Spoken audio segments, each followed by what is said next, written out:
Okay, hello everyone. My name is Dr. Giles Yeates, and I'm joined by my colleague Alison Smith. Alison Smith. And we've just made this video to give you a little preview of what's coming up in a few weeks on the Different Strokes Facebook live streaming platform. And so we're going to tell you a little bit about what we're going to do together, because we've joined together to create a weekly project which may be of interest to you all. So we'll introduce ourselves in turn, but as an overview, we're both Tai Chi instructors, and we're going to be leading a weekly flow group Tai Chi every Monday at 4 o'clock for about 30 minutes of practice, and then 10 to 15 minutes of chat and questions after. We're going to tell you a little bit about that, and we're going to have a little taster today, teaching each other some Tai Chi.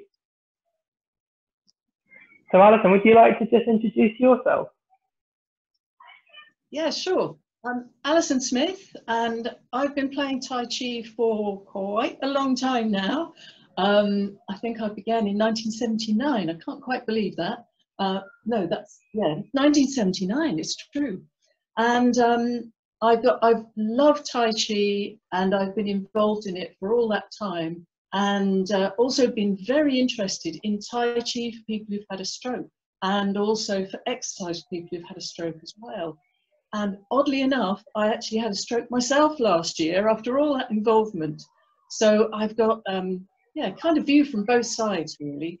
So I'm doing well with my recovery, but I am still in recovery, and really happy to offer some Tai Chi into that stroke survivor community. So thank you, Giles, for getting me going on this. Great, thank you, Alison. So yes, you and I have been collaborating for a few years to try and think about how we can insert Tai Chi into people's journeys after a stroke or other forms of acquired brain injury, and work on adapting the teaching, learning and practice of Tai Chi for each person who may be affected by their stroke or brain injury in different ways. So I'm also a Tai Chi instructor, not as long as Alison, so I have much less experience. I've trained in Tai Chi and Kung Fu from Wudang Mountain in China, and I teach that to the general population here in Oxford. I've been doing that for the last 5 years. But I'm also a consultant clinical neuropsychologist, working in the community to support survivors of stroke and other forms of acquired brain injury, support their coping with their emotions, their relationships with other people, returning to work, different aspects of the long-term journey following stroke. And I've been interested in bringing the Tai Chi and the rehabilitation together, and I now incorporate Tai Chi into my work on supporting people's emotions and adjustments as stroke and brain injury survivors. So this is my website here.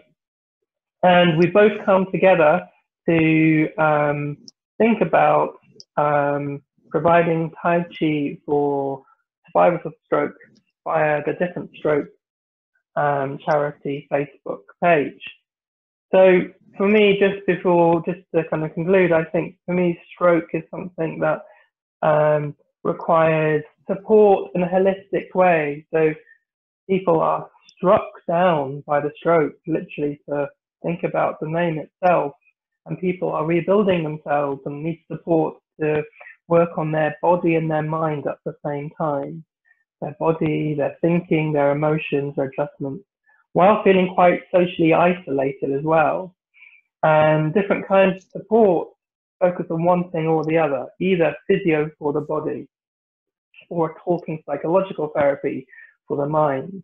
And yet there are few opportunities for all of those to come together to work in a holistic way. And I think Tai Chi, and particularly Tai Chi focusing on internal experience, offers an excellent opportunity to join all the dots of experience after stroke and bring everything together in a person's onward journey. And In particular, right now, in the kind of era of coronavirus, many people are isolated. They might feel quite isolated anyway, following their stroke, and it's hard to access community leisure opportunities such as a Tai Chi class. But it might be even harder now in lockdown. So we're really keen that we're providing a weekly space and time to work on some Tai Chi movements to get into a state of relaxation and flow. We're going to try a range of movements to help people find their own way into experience being in the flow and just getting completely lost in the movement. And they don't need to go anywhere. They don't need to get a bus anywhere. They don't need to access a hall. They can access this via the Facebook page. And I'm really excited about that.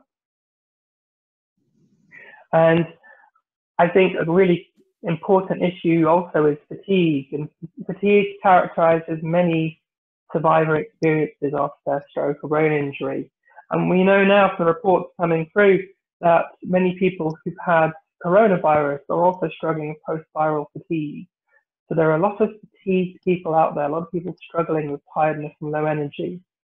And Tai Chi is a chi technology. It's a way of harnessing and economizing the energy in our body and using it for the benefit of our well-being. So we're particularly keen to explore how Tai Chi can help people manage their own fatigue and energy as part of their lives during lockdown and beyond. And the fun thing I'd like to say before we actually start sharing some Tai Chi with each other is that this is a novel innovation and we're keen to research this. So those of you who are interested in joining us every Monday, look out for a post that will show you a link to an online survey that you can do before you start with us, and then at repeated intervals during your sessions with us, once a month, if you're able, just to check in and provide some simple ratings of how you're feeling in different aspects of your life and how the Tai Chi is going for you. So look out for an announcement about an online survey you can join in and help us look at how valuable this online flow Tai Chi session is for people. All right, so I'm going to drop the slide.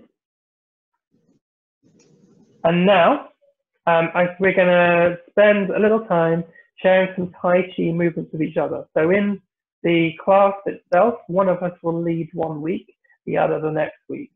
And so just as a taste for that, Alison is going to be the Shifu, the teacher first, and is going to teach me some Tai Chi movements with some different adaptations depending on people's needs. So over to you, Alison. Oh, thank you. Thanks, Giles. First of all, most Tai Chi teachers want to greet your students and everybody in the room. So I'm going to do that first. So a Tai Chi salute that I normally use is this one. And then I do a little bow and think about everybody in the room, including everybody. So that's you guys out there and gals. Okay.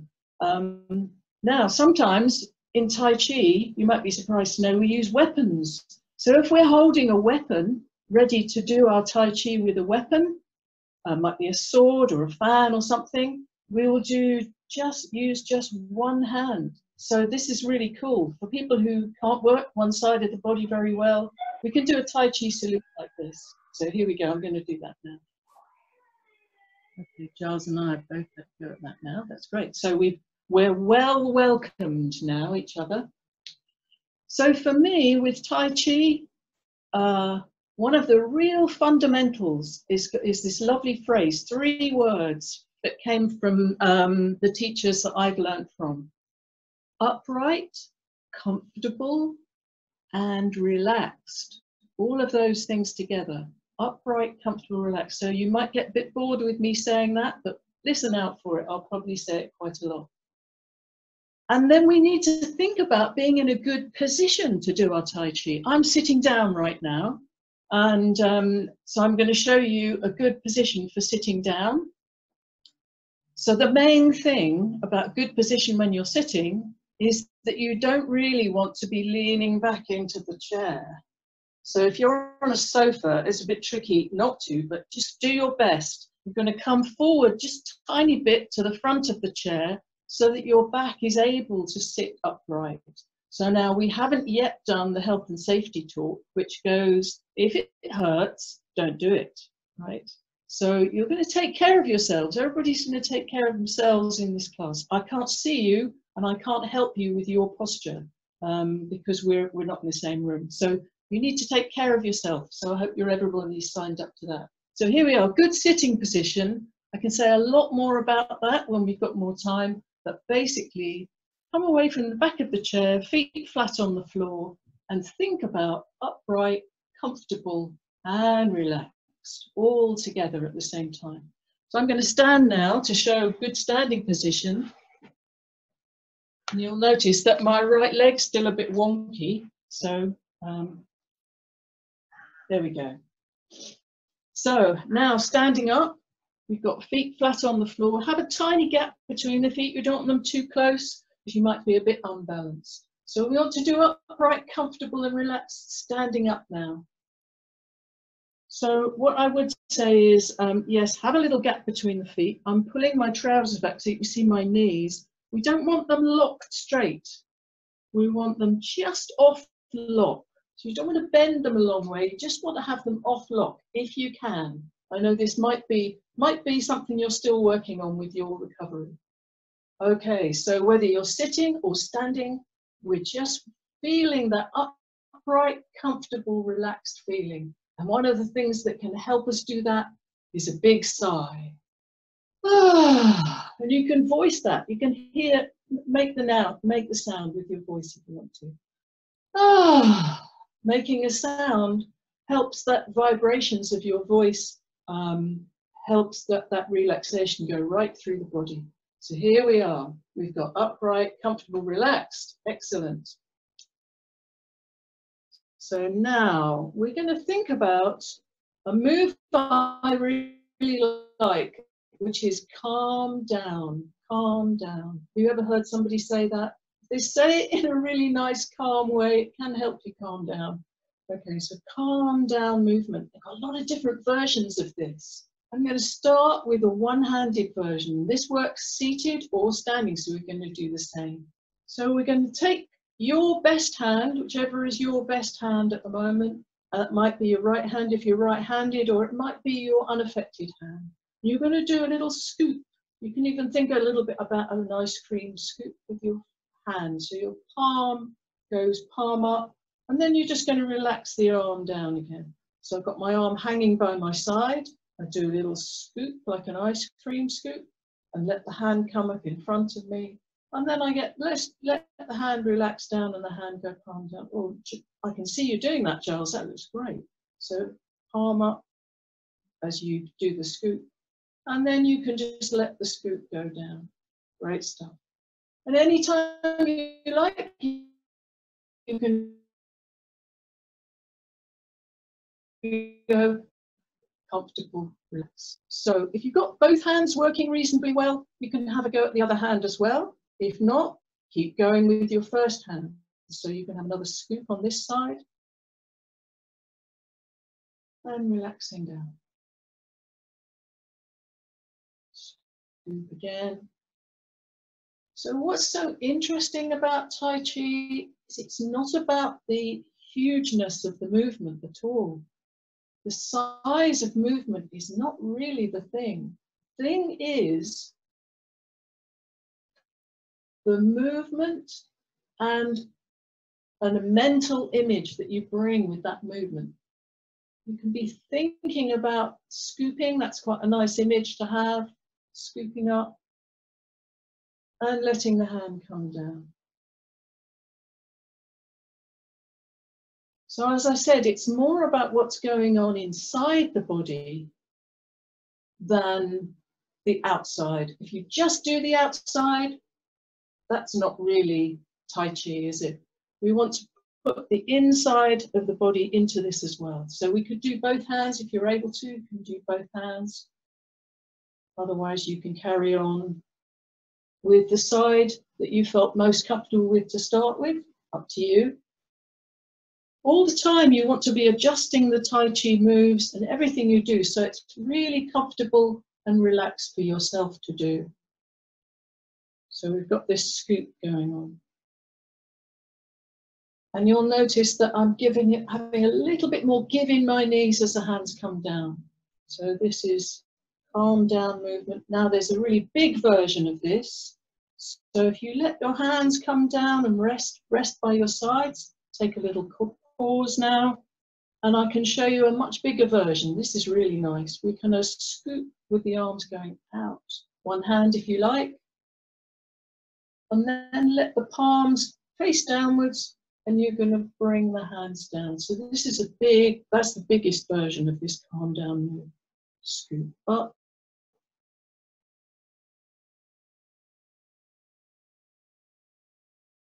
And down. So the scoop is not so much like an ice cream scoop this time. It's more like you're, gathering up.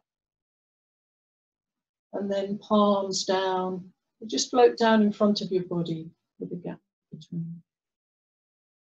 So we've got many different scales at which we can do this. We can do the great big one that we've just done.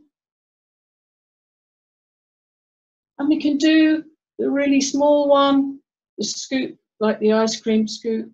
One side, both sides, up to you. Now, don't know how we're doing for time, but maybe we've got time to show you a really exciting part of Tai Chi now. So one hand or both hands, you choose. We're going to go little scoop and a very small movement.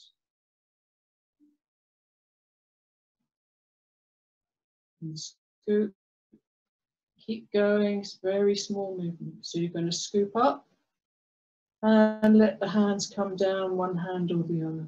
Really tiny movement. And you can let your arms start to be more by your sides a little bit.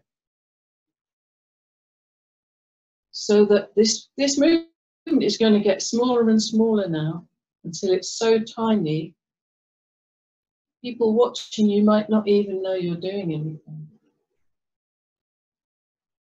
But you've still got that idea, that feeling of the movement happening. Scoop up and palms down.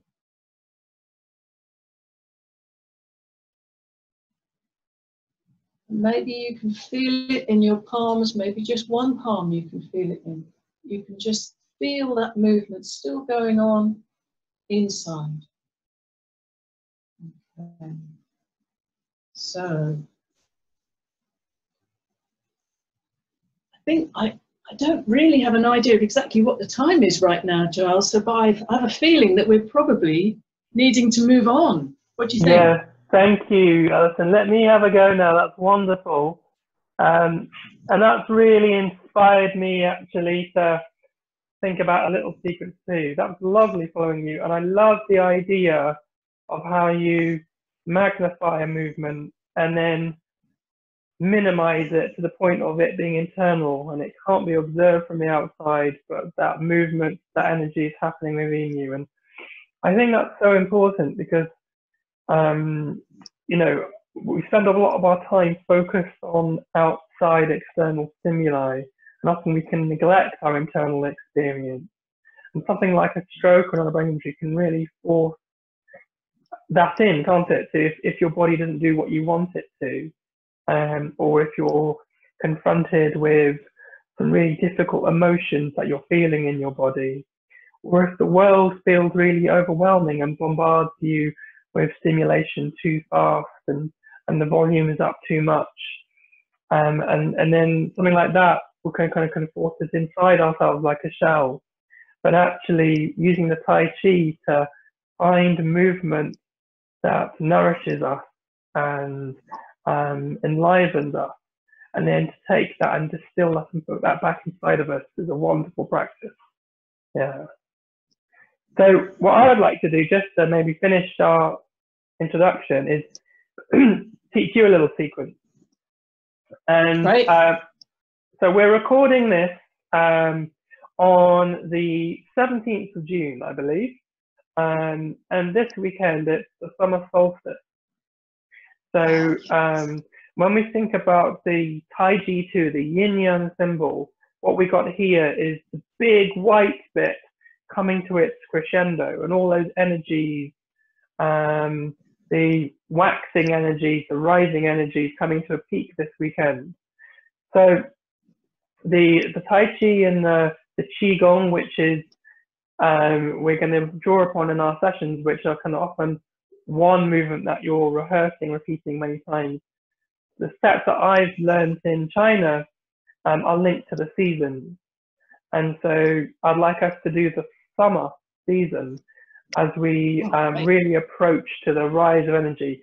And it focuses on the organ of the heart and the circulation of blood around us. Everything's rising. And it's influenced, inspired by the movement of a very particular bird, big wings, tall, long legs, inspired the end move in the Karate Kid movie, and we're talking about the crane. And they're very graceful. They're quite emblematic of summer because in many Asian countries, they're very visible during the summer as well. So I want us to take the idea of the crane, and just as you've done, I want us to build up a movement that can be done seated on one side of the body, then standing, and maybe both sides of the body. So what I'm going to do is just adjust myself so I'm visible in more of it. Right. Okay. So what I'd like us to do, if we start seated and following your excellent recommendations, Alison, I'm sitting upright towards the edge of my chair. And what we're going to do is I'm going to start with my preferred hand, and I'm going to raise it up, palm up. And then from here, I'm going to imagine my elbow has got really heavy, and I'm going to sink it into my stomach. So the elbow comes into my stomach. And then from the elbow into my stomach, I'm slightly contracting in. So slightly rounding everything in, everything sucking into the stomach. And then from here, I'm going to raise my arm out to the side like the wing of a crane. And with my arm raised outward, I'm just going to round my back and point my thumb in and downwards a bit. So my palm is down. That's it. My shoulders are slightly rounded. Good. And then I'm going to come back from here. I'm going to bend the elbow, bring the elbow back into my body. And I'm going to raise the palm up. Imagine you're in a Shakespearean kind of play right now, Alas or Yorick, as if you have the skull in front of you. And then that elbow gets really heavy and it comes in again back into my stomach. And then I'm going to open my arm out to the side, palm facing down, around my shoulders so that the thumb starts to point in and down. And then come back. So bend, up. Elbow gets heavy and sucks into my belly button, and opening out to the side. And back. And then once more, scooping up, palm up, elbow heavy, open the wings. And as we open the wings, the heart rises. And then just a little note here, if one side of your body is more responsive than the other, think about that side that doesn't work so well. So as we come up, we're lifting up the arm, but we're also rising up both sides of our body. So think if maybe the other arm isn't available to you, but maybe your shoulder is. So think about your chest rising, both shoulders rising, and then everything contracting in as the elbow gets heavy. And then as that arm rises out, maybe the other arm isn't available to you, but maybe you can broaden out of the shoulders as well and find some width in the shoulders and come back. So this is the one-sided version. And now we can try that with both hands if that's an option. So with both hands, we're going to rise. We're going to start with rising that right hand, and the left hand is just resting on the inside of the elbow. You're bringing it up like this. And then both elbows get heavy now. Imagine both elbows coming into your belly, sucking it in. And then you're going to open both arms like the wings of a crane, both arms. That's it, palm down, thumb pointing, and then rounding your shoulders. Keeping the arms straight, but rounding the shoulders. and then come back down. And now as the arms bend, they come back into your center line of your body. Now you're going to lift the left arm, the other arm forward with the right hand on the elbow, lifting it up. The left palm comes up. That's it. And then both elbows get heavy, sucking in, and we open up the wings again. And down. Both elbows come in. And then we're leading with the right hand this time. The right hand comes up. The left hand is just resting on the inside of our elbow. Up. Drawing the elbows in. Opening the arms. The wings of the crane. And then we're going to do one more. Elbows come back. Now the left arm lead. The left arm comes up. The right hand is on the inside of the elbow. Coming out. Both elbows get heavy, come into the stomach, and lift. So this is a nice crane routine from seated. And then just to show an optional standing one, which is a good one for working on your balance. I'm just going to set myself up. Can you let me know, Alison, can you see most of my body here? A little bit tight on the head, top of the head. Right. I can see your feet, but that's a bit tight. Yeah, don't want to be tight on the head. How's that? You've gone quite a long way the other way. How's that? Yeah, I can't see your feet, but I don't think it matters right now. Don't worry about it, yeah, that's fine. Okay, so just make sure you're in a nice, comfortable standing position, as Alison said, with that little gap between your feet. Now, what I want us to do is just to work on the balance. So we're going to explore this in the classes, but just as a taster, I just want you to shift the weight onto one leg and then just lift the other foot. You're lifting one foot, which brings your weight on one side of the body, and then you're placing it down. Shift the weight to the other side, lifting the other foot. It doesn't have to be high and down. So we're just playing with rocking the weight into one side of the body and then the other.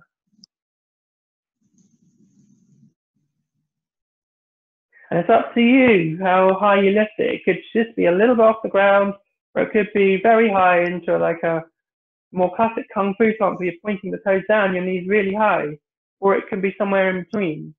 Think about what's right for you. As I said, it's not about what it looks like on the outside, it's not about performance, it's about the feeling. To tune in to the rocking, the weight in one side of the body, the other leg being light so you can lift it. Maybe like sand pouring in from one side of an hourglass into the other. You ooze all the weight of the sand into one leg, lift the other leg. And so with this movement, we're going to bring our crane arms back in. So maybe start on your preferred side, put the weight on strong leg.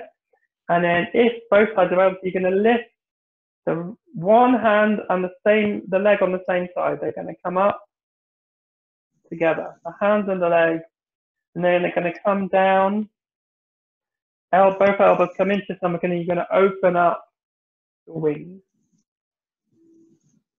And then come down. And then you're going to lift, if it's available to you, the other leg and the other hand. Just one hand, one leg, one side of the body. Down, elbows come in. Open up the wings. Down. If one side is not available to you, then just keep lifting the same side. If you can stand, but you trust one leg to hold your weight, just work on that side. So we're just opening, coming down, and then bringing both hands up, one hand on top of the other elbow, and the main hand that's leading comes up with the foot on the same side of the body. My right hand and my right leg is coming up, and I bring it down, tuck my elbows into my tummy, and open up my wings. My wings come down, shift my weight onto the other side, and then my left leg, my left hand comes up, my right hand is just sitting on top of the elbow, bringing down, opening up the wings, and coming down. And then just to finish, we're going to do something called the crane washes its face. So as you breathe in, and you can do this from seated or standing, you breathe in, you're going to bring your palms towards your eyes, as if you're washing your face with your wings. And then as you breathe out, the hands come down below, and then you bring your hands away from you. And then as you breathe in, you bring your hands back towards your eyes, your face. You breathe in, breathe out, the hands come down, and then they go away from you. And one last time, breathing in and out. And then place your hands on your belly, just below your belly button. And just like everything just settle down, as if you've been a snow globe and you've shaken everything up, everything settles down. Those small internal movements that only you can feel.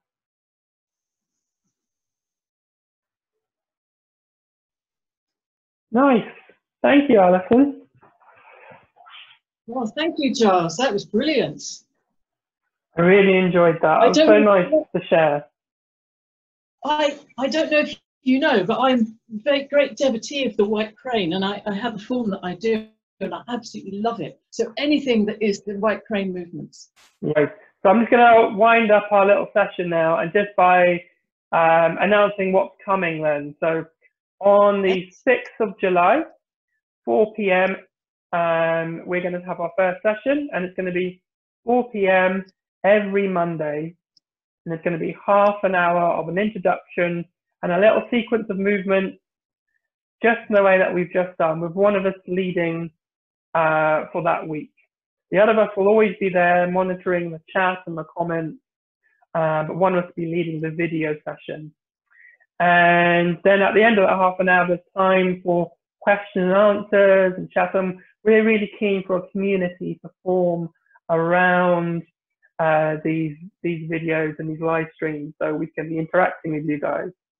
And we will take on board your comments and suggestions and factor that into the subsequent classes. And so, yeah, so we're going to start with at least a 6-month trial, and then we're going to see how that goes. And this might go on to be a longer project with different strokes. So hopefully it's going to get some, going to get some interest for you guys. Do participate in our survey when we get it running, so we can get some more direct feedback about how it's impacting on your lives. And then we look forward to taking you all on a Tai Chi journey over the next few weeks and months. And thank you, Alison, for joining me today and sharing. Yeah, thank you, Giles. Thank you. Brilliant. Thank you. Take care.